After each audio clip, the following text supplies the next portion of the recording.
Utilise करना चाहिए। बिल्कुल। चल अच्छा जी, शुरू हो गया। चलो। अस्सलाम वालेकुम, मेरा नाम फजल है। तो माशाअल्लाह से कुछ हफ्ते पहले तो मुझे बहुत सारी मुबारकबादें आ रही थी, बहुत ज़्यादा लोग मेरे पास आ रहे थे और एक ही मुबारक आदमी है जिसकी वजह से मुझे इतनी दुआएं मिल रही थी। तो माशाअल्लाह वो हमारे हर दिल अजीज अब्दुल्ला भाई हैं, अब्दुल्ला इकबाल साहब, प्रेम में अगर आ जाए। जी अस्सलाम वालेकुम। किस तो बात की मुबारकबाद? किस भाई की मुबारकबादें मिल रही थी माशाअल्लाह कि आपके भाई की शादी हो गई है या हो रही है और बहुत ही अच्छा काम कर रहे हैं शादी करके। और इतना हैरान हो रहे थे कि अब्दुल्ला भाई ने जिस उम्र में ये मार्का सर अंजाम दिया है, दैट इज इनक्रेडिबल। तो थोड़ी सी हम अब्दुल्ला भाई से जर्नी समझना चाहेंगे। और ये हमारे जो नौजवान हैं कंफ्यूज रहते हैं यार हम कैसे करें, तो अब्दुल्ला भाई से सीखेंगे कि वो कैसे किया जा सकता है। और जी तो अब्दुल्ला भाई थोड़ा सा आप बताएं ये शादी होती क्या है। वेरी इंटरेस्टिंग क्वेश्चन फजल भाई, थैंक यू फॉर आस्किंग। शादी क्या है? शादी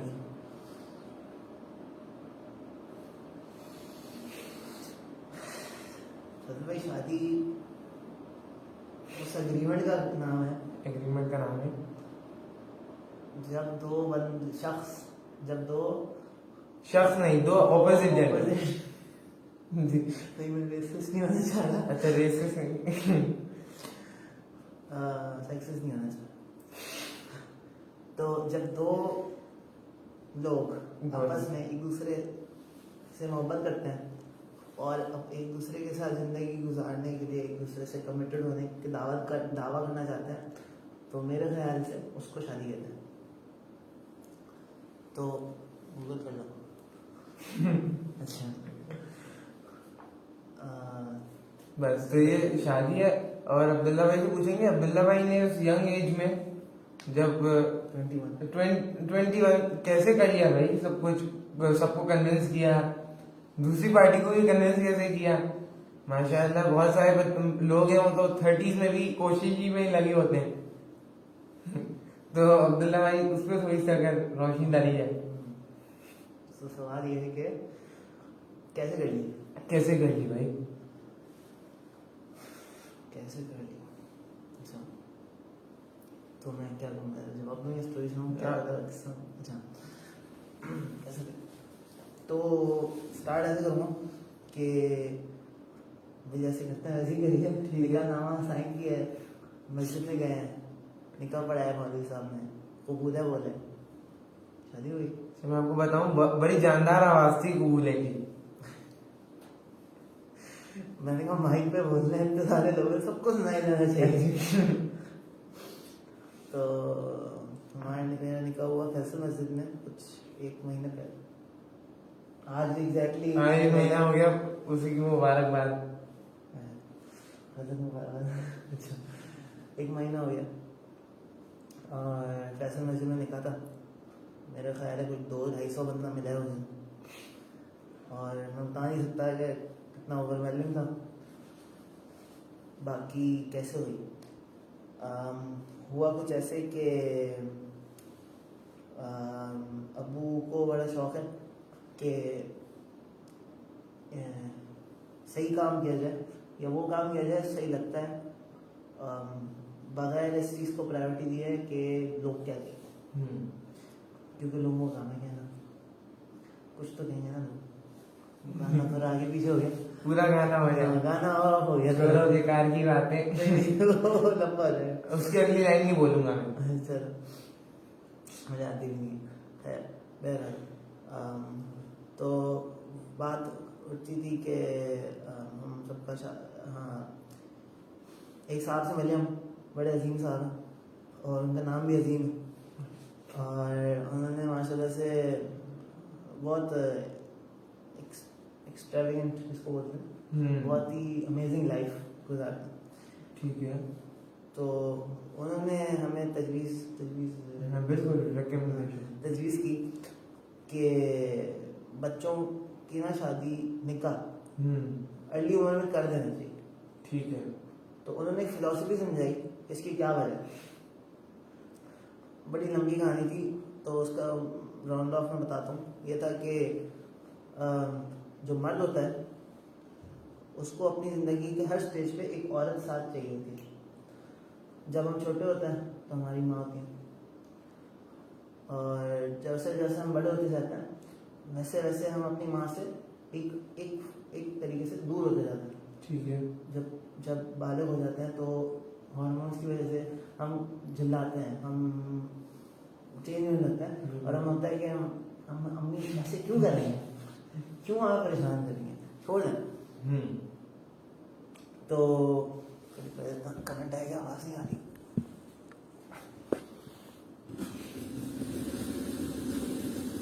ज़्यादा करीब तो नहीं होगा? नहीं, सही। अच्छा जी, तो हाँ, तो क्यों कर रहे हैं नहीं, तो हम उस स्टेज में जो है और अपनी वालदा से दूर हो जाते हैं। ठीक है। तो जो हम सुनते हैं कि सुन्नत है कि बालग हो जाने के बाद निकाह कर देना चाहिए, सुन्नत है।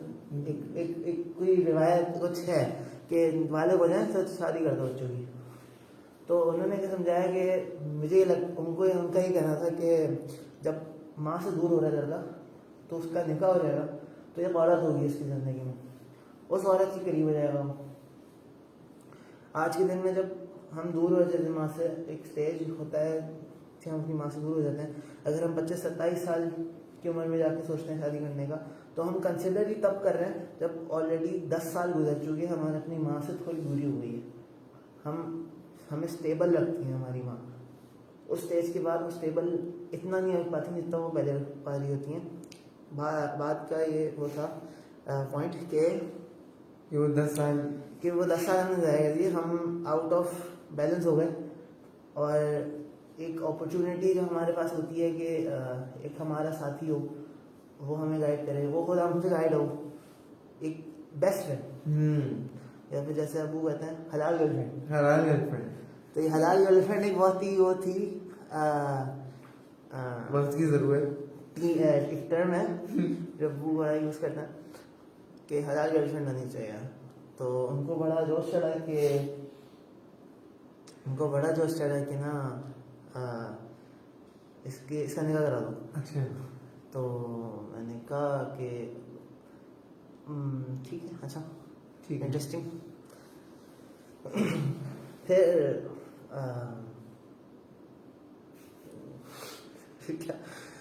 फिर रिश्ते की बात हुई, लड़की के घर में रिश्ता तय किया, फिर मंगनी हुई, और मैंने तो सोचा था कि चलो डायरेक्ट निकाह हो जाएगा और रस्म रिवाज कुछ नहीं हो रही, वो कुछ नहीं, सुकून छुट्टी। लेकिन फिर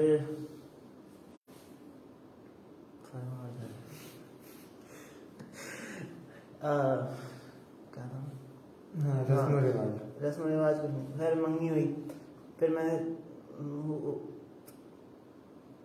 फिर निकाह हो गया अल्हम्दुलिल्लाह। अब जाके मैं 1.5-2 साल से चल रहा था सब मामला, और अब जाके अल्हम्दुलिल्लाह निकाह हो गया। मैंने क्यों करी का मैं अपनी तरफ सवाल ले रहा हूँ कि मैंने क्यों करा इस तरह। तो मैंने इसलिए करी कि मैं चाह रहा था कि मैंने हमेशा से 2 साइड देखी है ज़िंदगी। एक होता है काम धंधा पढ़ाई, मैं दोनों को एक ही कैटेगरी में बताऊँ, पढ़ाई धंधा काम। और एक होता है शादी, ठीक है, बच्चे शादी जो भी। तो 2 कैटेगरीज में देखता था। जिसको देखो, मैं इंजीनियरिंग करूँगा, फिर मैं ना 27 साल की उम्र में जाके अपनी अम्मा को बोलूँगा अम्मा मेरी शादी करनी है। भाई तेरी उम्र नहीं करनी। अच्छा। आपने अपने प्राइम ईयर्स को यूज़ करके पढ़ाई करी है, और फिर आप कहना मुझे शादी करनी है, और फिर उसके बाद ठीक है कर ली, 27 साल करनी करो। उसके बाद फिर जो बातें सुन रहे होते हैं उनके बेगम से सब भाग रहे होते हैं अपनी, और समझ नहीं आ रही होती उनको, अब दिमाग खराब हो रहा होता है कि यार मैं घर नहीं जाना। मैंने लोग परेशान होते हैं कि मुझे घर नहीं जाना अपनी बेगम के पास। अच्छा। भाई आपकी बेगम है, आप क्यों नहीं जाना उनके पास? मुझे ये बात कभी समझ नहीं आती थी। झूठ ना बोल, पता नहीं क्या हो रहा है। तो मुझे ये बात समझ आई कि हम जब बच्चे होते हैं या हम छोटी उम्र के होते हैं तो हम बहुत फ्लेक्सिबल होते हैं। मैं अपने आप में फ्लेक्सिबिलिटी देखता था। मैं 5 महीने लाहौर गया, हम लोग मैंने खाना बनाना सीख लिया अल्लाह के हुक्म से। मैंने एडजस्ट कर लिया, काम कर लेता था करके, तो करना पड़ा तो कर लिया। मुझे लगता है कि मैं अगर 20 साल की उम्र में पहली बार या 30 साल की उम्र में पहली बार गया होता, जो कहते मैंने ये भी देखा कि लोग पहली बार ट्रैवल कर रहे होते हैं अगर इस उम्र में, तो वो नहीं एडजस्ट कर पाते। वो उनको कभी ज़रूरत ही नहीं पड़ी कुछ इस तरह का काम करने की, खाना बनाने की, सुबह अपने लिए नाश्ता बनाने की, तो उनको नहीं, उनसे किया ही नहीं जाता। तो मैंने कहा अगर इतनी छोटी सी बात पे ये हाल है, सेल्फ डिपेंडेंट ही नहीं है, इतनी सी छोटी सी चीज़ पे, तो वो बड़ी उम्र में जाके एक दूसरे इंसान के साथ कैसे अडैप्ट करेंगे। तो एक फिलॉसफी में मैंने ये निकाली कि हम होते हैं पानी, बच्चे होते हैं पानी की तरह, ठीक है, बच्चे पानी, और जिंदगी गुजर रही होती है तो हम एक आइस ट्रे में आ जाते हैं और हम फ्रीजर में रह रहे होते हैं, ठीक है। और जैसे जैसे हम बड़े होते जाते हैं हम जमते जाते हैं, हम फ्रीज होते जाते हैं, हम एक शेप ले रहे होते हैं। तो मेरे ख्याल से 25-30 साल की उम्र तक ना हम सॉलिड आइस क्यूब बन चुके होते हैं। और एक दूसरा इंसान, कोई खातून, उनकी भी यही चल रही है साइकिल। ठीक है। अगर मेरा घर या मेरी जिंदगी एक आइस ट्रे है जिसमें 2 क्यूब्स जाए, 2 क्यूब की जगह मैं एक क्यूब हूँ, दूसरी क्यूब की जगह खाली है, मतलब रोजा ये पार्टनर स्पाउस जो भी स्पाउस की जरूरत है। तो उस अगर मैं क्यूब जो स्क्वायर क्यूब हो, मैं हूँ, और वो ज़रा सा अलग शेप में है, या वो ट्रायंगल है, ठीक है, ट्रायंगल, तो वो मेरी आइस ट्रे में नहीं आ सकती। She can not fit into my criteria या माय लाइफस्टाइल। तो उनको काटना पड़ेगा, उनकी क्यूब को ट्रिम करना पड़ेगा, या मुझे अपनी क्यूब काटनी पड़ेगी। और क्यूब काटना बड़ा मुश्किल काम होता है, लग भी जाती है, चोट भी लगती है, क्यूब भी टूट जाती है कभी कभी, बहुत कुछ हो जाता है। तो मैंने कहा यार अगर ट्रे है ही पहले भर दो, जब है अगर फ्लेक्सिबल चेंज हो सकता है शेप, अभी इतना जमा नहीं है, तो दो आइस क्यूब जमा दो भाई एक ही ट्रे में, और वो जम जाएंगी तो एक ही शेप है, एक ही लाइफ स्टाइल है, बहुत ज़्यादा रिलेटेबल लाइफ स्टाइल है, साथ फ्लेक्सिबल हो गए। तो जब फ्लेक्सिबल है तब आपने फ्लेक्सिबिलिटी कर ली, आपने एडजस्ट कर लिया, आप दूसरों के कल्चर के साथ एडजस्ट हो गए, आप दूसरे के माइंडसेट के साथ एडजस्ट हो गए। बाद में नहीं करना है अगर तो बेहतर नहीं, पहले कर लें। छोड़ो, एक तो ये थी बात। दूसरी बात ये थी कि यार अब्दुल्ला भाई की मैं जो देख रहा हूँ ना उनसे बातें करके, मुझे तो ईमान हो गया कि अब्दुल्ला भाई सूफी आदमी है। जो उनने एग्जाम्पल दी ना माशाअल्लाह से गहरी गहरी बातें कर दी उनने, पूरा शायराना मिजाज है अब्दुल्ला भाई का। दूसरा मैं तायब्बू को भी क्रेडिट दे दूं और उनका शुक्रिया भी कर दूं, अभी तक नहीं किया मैंने, कि वहाँ पे फैसल मस्जिद में सबको ने शेरवानी सबने पहनी हुई थी, तो माशाल्लाह कुछ मुझे मुबारकबादी भी मिल गई बतौर दूल्हा तो मेरा भी दिल मुतमईन हो गया। अब्दुल्ला भाई आप फर्दर कंटिन्यू करें। तो दूसरा एस्पेक्ट यह था कि लोग काम के ऊपर सारी जिंदगी गुजारते हैं, ठीक है, लोग ट्रैवल करते हैं, लोग शादी से पहले कहते हैं हम शादी से पहले ट्रैवल करेंगे, दुनिया देखेंगे। दुनिया ट्रैवल करने में ज़रा सोचो कितना खर्चा लगता हूँ, बिल्कुल कितना। एक फ्लाइट का टिकट अगर लाखों रुपये का लगता है, अगर चलो लाखों रुपये नहीं बोलते, 30,000 लगा देते हैं, तो हम दुबई चले जाएँ, थोड़ा छोटी छोटी फ्लाइट है, तो 30,000 की फ्लाइट एक कितने मिल गई? 196 है शायद, 196, 200 लगाओ, 200 टाइम्स 30,000 कितना बिग कॉस्ट हो गया 10 लाख से ऊपर लगाओ। अगर मैंने 10-20 लाख लगाओ, 20 लाख रुपए खर्च करने हैं, और फिर लोगों को तो शादी वादी करना होगा क्योंकि लड़की की भी ख्वाहिश है, तो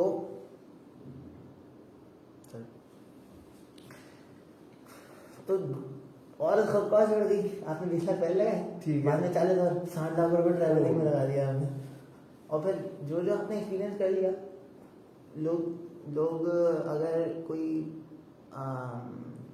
क्या ही होगा, मेरे आए मेहमान पंजाब से, मैं उनको लेके गया गफ्फार, मुझे एक्साइटमेंट हुई कि बंदा पंजाब से है, मैं इसको गफ्फार कबाब लेके जाऊंगा कराची में, जो कि रियाज मस्जिद पे है, क्रेडिट नॉट टेकन।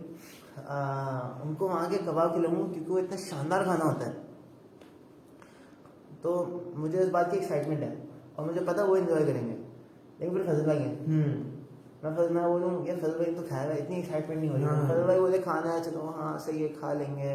लेकिन मेरा दोस्त आ रहा है अगर कहीं और से जिसने नहीं ट्राई की ये चीज़, उसको भी एक्साइटमेंट होगी यार नई चीज़ ट्राई करूँगा। अगर हमने तुमने भी ट्राई किया है, मैंने भी ट्राई किया है, हमें पता गफ्फार ही है, एक्साइटमेंट नहीं है। अच्छा तुम्हें जाए अब्दुल्ला भाई, ये इतनी जब हम अल्फाज शादी का सुनते हैं तो नौजवानों के दिमाग में 500 चीजें आती हैं, जिम्मेदारियां बहुत सारी, यार अब तो कर ही नहीं सकते, कर ही नहीं सकते। तो आपको इतना ये बड़ा चैलेंज क्यों नहीं लगा कि नहीं कर सकते? हाँ, आपने ओवरकम कैसे किया? मैंने अकेले ओवरकम तो नहीं किया वैसे। मैं ठीक है। डेफिनेटली बहुत चैलेंजेस फेस होते हैं लोगों को। लोग कहते हैं हम सेटल डाउन हो जाएं, हमारा घर हो, हमारे पास गाड़ी हो, हम महीने का 10 लाख रुपया कमाते हो। गोल्स होते हैं बिल्कुल कि ये हो जाएगा तो शादी करूँगा। तो मुझे क्यों नहीं हुआ? मैं सीधी बात है, मैं हमेशा से बचपन से तो ये सोचता था कि एक बर्तन होगा, एक गिलास होगा, उसी में पानी होगा, एक बर्तन में उसमें दाल होगी, रोटी पकेगी, हद तक खा लेंगे, दाल रोटी खाया करेंगे। अच्छा छोटा सा टेंट में रहा करेंगे। क्योंकि वो स्पेस था मेरा कि ना हज़रत कि हम नबी के बारे में सुनते हैं किस तरह का घर होता था उनका अच्छा छोटा सा। मैं सोचता था मेरा भी ऐसे ही होगा। तो मेरा ख्याल से मेरी कभी फंडामेंटल नीड्स या रिक्वायरमेंट्स ये गोल्स में से ये था ही नहीं कि मेरे पास बड़ा सा बंगला हो, गाड़ी हो, ये हो। अल्लाह का शुक्र है ज़रूरत नहीं पड़ी और ऐसा ऐसा काम पे भी फोकस कर ही रहा हूँ। तो कैसे ओवरकम किया? मैंने अकेले नहीं किया, अब्बू का साथ, अम्मी का साथ, बहन भाइयों का साथ, और जाहिर है ऑपोजिट पार्टी दूसरी पार्टी भी होती है, दूसरी पार्टी का भी साथ था। उन्होंने भी सपोर्ट किया कि हाँ चलो बंदा लायक लग रहा है, सोचा ऐसी तो नहीं दे देंगे ना अपनी बेटी को। तो अच्छा ये इतनी गड़बड़ हो गई। अच्छा तो उनका भी सपोर्ट था उसमें। मैंने उनको बताया कि मैं ये करना चाहता हूँ, ज़िंदगी में काम करना चाहता हूँ, ट्रैवल करना चाहता हूँ। ठीक है, बंदे में अपॉर्चुनिटी, बंदे में शायद नज़र आ रही थी, शायद काबिलियत कि कर लेंगे। लेकिन मुझे ये होता है कि आपने कमाना है। ठीक है। आपको है कि अगर एक बंदा है वो कहता है कि मैं 10 लाख रुपए कमाऊंगा एक दिन, अच्छा, मेरे पास मर्सिडीज होगी एक दिन, मेरे पास 2 कनाल का घर होगा या मेरे पास 2000 गज का घर होगा एक दिन। तो एक दिन कब आएगा भाई, किसको पता है? ठीक है। कोरोना वायरस आ गया, दुनिया बंद पड़ गई, किसको पता था? किसी को पता था? नहीं। प्लान किया था किसी ने कि मैं 10 लाख रुपए कमाऊंगा, 10 लाख रुपए कहाँ गए? अभी कोरोना वायरस आ गया, अभी ब्रेक लग गई ना सबकी। तो किसी को नहीं पता कल क्या होना। आप अभी अगर घर में हो, आपके सर के ऊपर छत है, आप खाना खाते हो, अच्छा खाना खाते हो, अच्छा पहनते हो, और अगर उम्र है और ख्वाहिश है तो कर लो शादी। अगर लड़की है या आप अगर लड़की को अप्रोच करते हैं और लड़की को पता है आपके पास मर्सिडीज नहीं है, आपके पास अपना घर नहीं है, आपके पास 10 लाख रुपए आप शायद नहीं कमाते, उसको पता होगी ये बात। अगर वो हाँ करती है तो उसको पता है, नहीं पता आप फिर बोल दो भाई ये है, मैं कमाऊंगा, एक दिन कमाऊंगा, एक दिन होगा घर, एक दिन होगी गाड़ी। तो उसको अगर मसला नहीं है तो आपको क्यों मसला हो रहा है? आपको भी मसला नहीं होना चाहिए। आपने कहा ना आपको कमाना है, आपका शौक है तो आप कमा लोगे, वो तब खुश हो जाएगी, अभी खुश नहीं हो रही तो। लेकिन अगर इतना सारा टाइम जिंदगी गुजारनी है और अगर अगर लड़की राजी है, जब मियाँ बीवी राजी तो क्या करेगा? राजी है तो उसका मुझे आज तक समझ ही तो नहीं आई कि क्या मतलब है। लेकिन बात सारी ये है कि ग्रो करते रहते हैं सारी ज़िंदगी। मुझे ये एहसास हुआ कि यार कोरोना वायरस में इतने सारे लोग अगर मर रहे हैं और इतनी अगर ज़िंदगी को खतरा है तो हमारा ही बनना है। अब्दुल्ला, मैंने सोचा 1 और 1 11 हो जाए, 1 और 1 11 हो जाए। हाँ, और फजल आ गई मेरे 11। इस तरीके से सवाल पूछ सकते हैं। हमारे पास अभी आपकी मोहब्बत में अब्दुल्ला भाई को फेसबुक की भी वो देखते हैं। हाँ फेसबुक पे भी देख लें कि अब्दुल्ला भाई को यहाँ रखा हुआ है और उनसे सवालात किए जा सकते हैं। शादी क्या हुआ, एरिस्टोटल जवाब दो। शेष लड़की चाहिए तो ऑडियंस से कोई सवाल तो नहीं आ रहे अभी? नहीं आ रहे।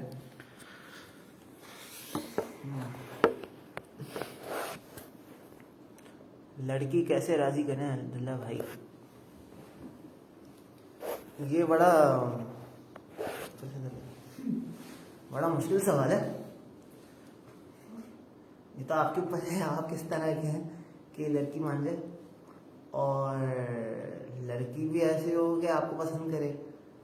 मनाना है तो जब एक साहब ने कहा कि एक साहब ने पूछा कि शादी है क्या? शादी, मैंने कहा दो लोगों का एक दूसरे को चाहना शादी है। ठीक है। और यही जिंदगी है।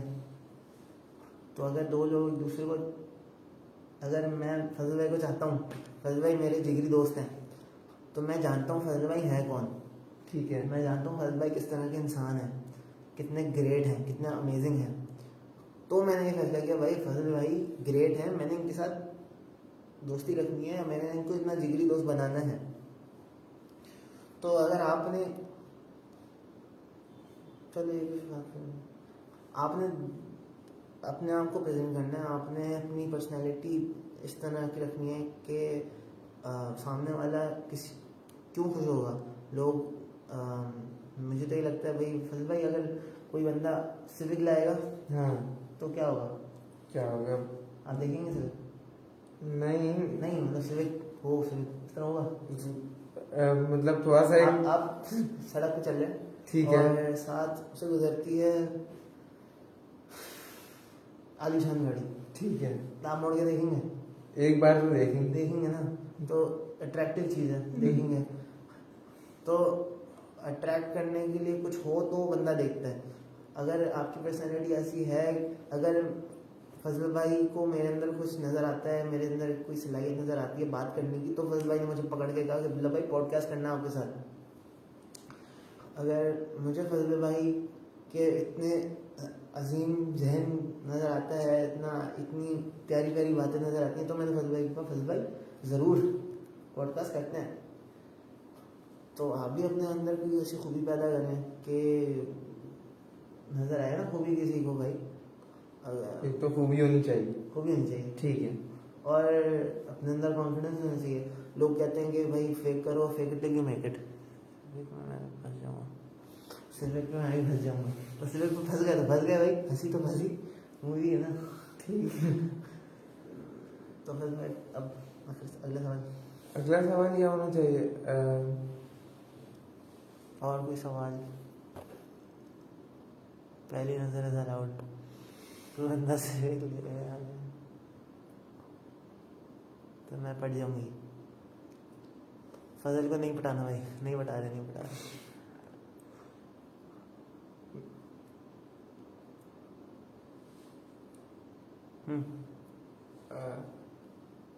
दो ये तो अब्दुल्ला भाई ने हमें बता दिया कि what is the right time. आपने पेरेंट्स को कैसे कन्विंस करें, ये एक मुश्किल चैलेंज है। पेरेंट्स को कैसे कन्विंस किया जाए? अच्छा, पेरेंट्स को कन्विंस कैसे किया जाए? देखिए भाई, मेहनत तो बहुत लगी थी। मेहनत लगी, कुछ सुनने को भी आया नहीं, कुछ सुनने में आपको कुछ सुनने में भी आया, कुछ किसी की तरफ से रिस्पॉन्स फीडबैक्स मिलते रहे होंगे आपको? किस साल है? मजेदार से शादी के बाद? नहीं, जब आपने इरादा, हाँ ऐसे ऐसे हुए, तो फिर आपने उसके लिए क्या किया? कुछ नहीं, इग्नोर। बातें है ना, क्या कर लिया मैंने? ठीक है, अब वो बातें मेरे अम्मी कर रहे हैं, अब्बू कर रहे हैं, तो फिर प्रॉब्लम हो सकती है ना, क्योंकि उनके साथ एक्शन भी होता है, और एक्शन का रिएक्शन भी रहता है। तो नहीं, अम्मी को मनाने की कोशिश, मनाया मैंने, दादी नानी जिनके हाँ में हाँ करानी थी, तो टिप्स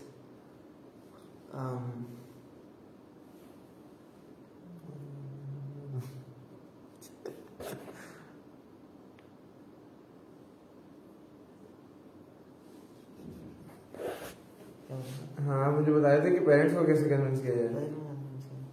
जैसे आप लड़की को कन्विंस करेंगे वैसे आप पेरेंट्स को कन्विंस करेंगे। लेकिन आप वो उस दिन फिल्म का एक क्लिप आई कि लड़की को प्रपोज किया, आप मेरे लल्लन की मामा हमारी, तो ऐसे तो प्रपोज नहीं करना है, ऐसे तो अम्मी को नहीं मनाना है, अम्मी को टाइम चेंज करके मनाना है। ठीक है, दादी कर लल्लन की दादी बनेगी। तो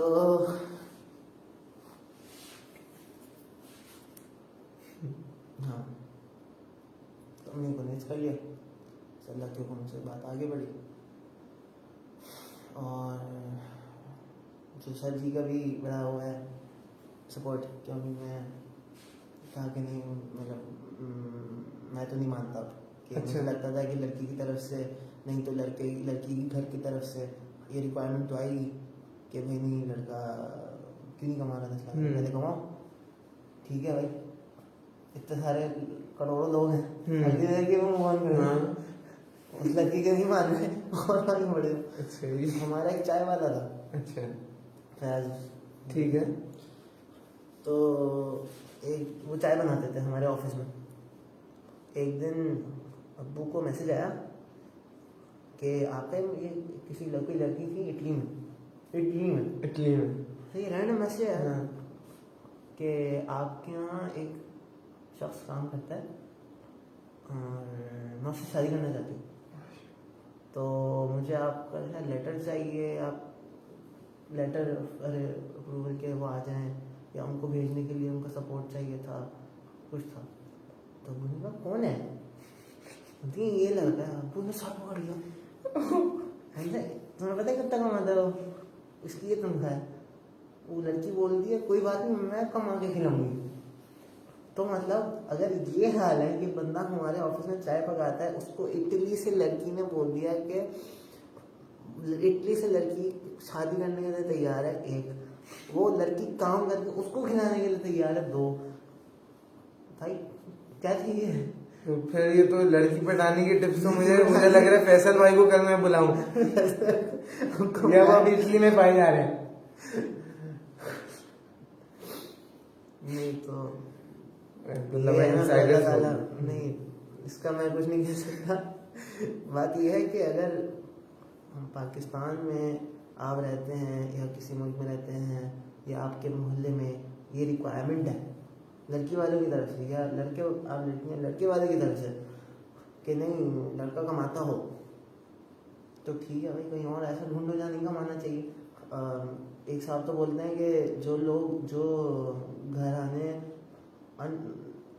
जैसे गरीब इलाकों में रहती हैं उनसे शादी कर लो, उनकी तो नहीं रिक्वायरमेंट नहीं है, उनको तो दाल रोटी में मिल जाएगी, उनके लिए बहुत होगा, उनसे कर लो शादी, किसी ने मना किया? कहीं लिखा है कि इस घर का इस कम्प्लेक्शन का, वो लड़कों के भी तो नखरे है ना, लड़की भी तो अच्छी होनी चाहिए भाई। अल्लाह व्हाट इज माशाल्लाह अल्लाह ताला ने पूरे पाकिस्तान को बहुत खूबसूरत बनाया है। माशाल्लाह। बस जब देखो ना, अगर सप्लाई डिमांड होती है ना, अब सप्लाई यहाँ पे है तो डिमांड भी यहीं की है, अगर सप्लाई बाहर के लिए हो तो डिमांड तो कोई नहीं है। वो लड़की इटली में बैठी हुई लड़की कह रही है कि भाई मैं कमा के खिलाऊंगी, तो और क्या चाहिए। मैं वो कौन से प्रोग्राम होते हैं कि कहाँ की लड़की से शादी कर लो, आपको नेशनैलिटी मिल जाएगी और पैसे मिलते हैं, मतलब ये भी तो होता है भाई, इस तरह कर लो शादी, पैसे मिल रहे हैं आपको शादी करने के। तो मुझे लगता है फालतू में ना बस बहुत हमने हाई स्टैंडर्ड बनाया है शादी के, शादी को हवा बनाया है, शादी को हवा बनाया है, उसका मतलब समझ आया। तो और कुछ सवाल है? बस आज के लिए मैंने अब्दुल्ला भाई को लग रहा है बहुत ज्यादा तंग कर दिया, तो सबसे पहले तो बहुत बहुत शुक्रिया अब्दुल्ला भाई। और जो सब खवातीन से भी यही पैगाम है कि इसको हवा ना बनाए। और बहुत बहुत शुक्रिया, बहुत शुक्रिया, टाटा कर दें। चलो हाँ।